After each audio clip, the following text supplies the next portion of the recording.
Okay, I'm here. It's kind of dark. We're in a dark spot of a garden, but I'm here with Andy Wells, who's kindly agreed to talk to me. And yeah, I'm going to ask him a few questions and can't wait to hear his answers. Andy has worked with some amazing people.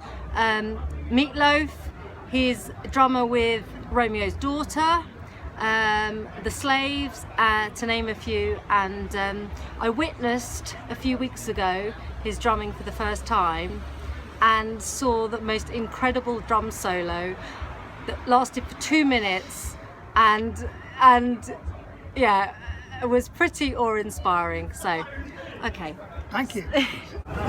thank you for talking to me. So Andy, first of all, what was it? What drew you to the drums, and when did you start? How old were you when you began? I started playing when I was about 10, but I was obsessed with the drums. When I was a kid, whenever there was drums on TV, I'd look at them and I'd be absolutely obsessed with them. And I was just obsessed with the look of a drum kit. Yeah. So I knew that I couldn't wait to get hold of a drum kit when I was old enough. And as soon as I got a drum kit, I sat behind it and I could play it. Wow. Straight away I could do it. Gosh, that age, you just know that is your instrument. Yeah, I've never ever I've had sort of a little played guitar and keyboards and toyed with stuff, but I've never stuck at anything like the drums. Nothing's ever interested me as much. It kind of is like, it's like meditative. When I play, I just kind of go off into a world and like almost like a trance. I don't know whether that's what appeals to kids about it, but hours can go by when you're practicing. Hours can go by, and then the door will knock, and it's like, oh, blimey! You know, I've been in my drum room for 5 hours. Yes, I didn't realise. I thought it was half an hour. that is true. Yeah, it does. It gets you like that. And so you've had as I explained, you've had a huge career in drumming, and I'm sure there are loads and loads of moments, but if you just had to pick one like highlight, what would it be? Probably, well, my dad always used to think it was a bit of a, you know, what are you doing with your life sort of thing.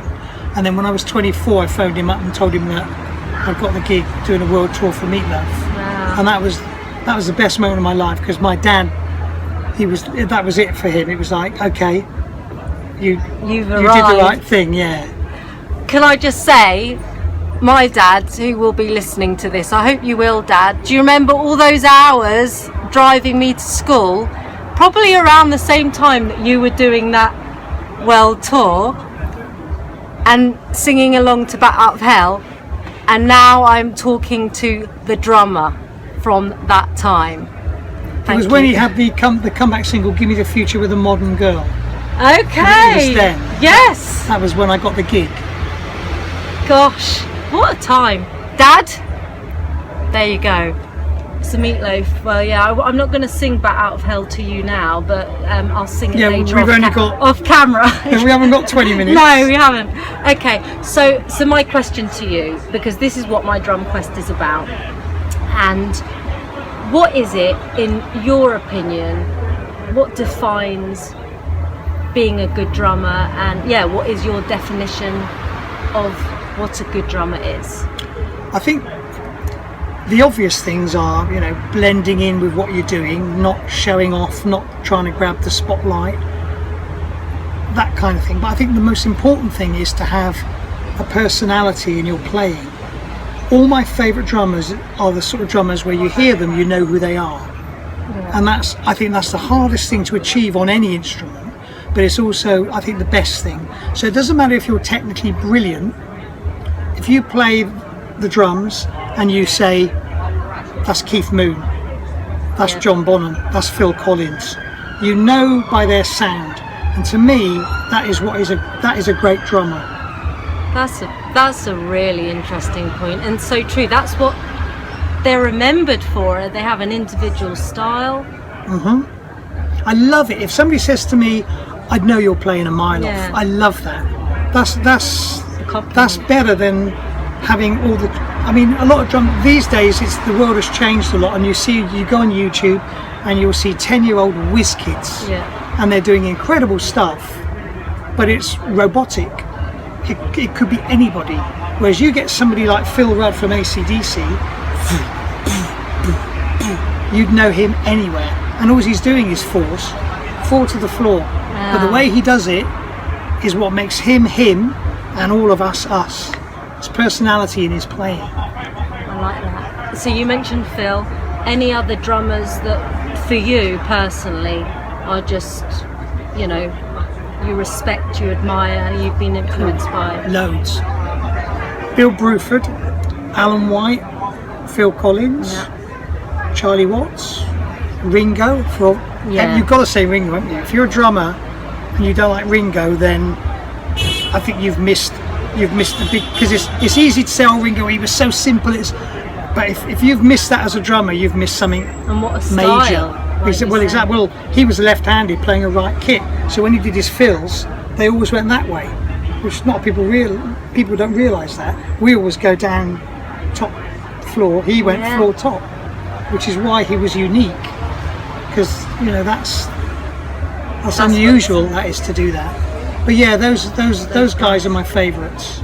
And if you could work with anyone, obviously not a drummer, but like anyone out there, kind of like a dinner party thing, but your ideal, who would it be? Or anyone in the world to collaborate with? I'd like to do something with John Anderson from Yes, the singer of Yes. He's my favourite singer, and I would die happy if I could see Andy Wells drums as a credit for John Anderson. When it happens, we'll remember this, okay? Well, you heard it. We'll have a bet, a fiver. And last but not least, what advice would you give to someone like me on their journey? What piece of advice should I hold dear? What, starting out drumming? Yeah. And to, you know, I want to be a good drummer. So one day, I think how do I do it? You've got to learn the basics, which is the boring stuff. You've got to learn your rudiments, and you've got to learn to read. Yeah. Because even though you might think to yourself, I only want to do this with my drumming, you've got to have everything in your arsenal so that if certain situations come up that you didn't think would happen, you're prepared for that and you're able to do it. So if you can read and you get a cruise or a theatre call and you could read the music, you could go and do that gig. Yeah. Whereas if you just think, I just want to be a rock and roll drummer, then if you get anything other than that, you're going to put yourself out of the loop. So learn to read and learn the basics, and that'll stand you in good stead. Great advice. I've got to let him go. I've done that. I've got to let him go. He's got to play. Andy, thank you so much. Thank you. Andy Wells in the house. Respect. High five. Come on, let me feel these drummers' hands. Rock it.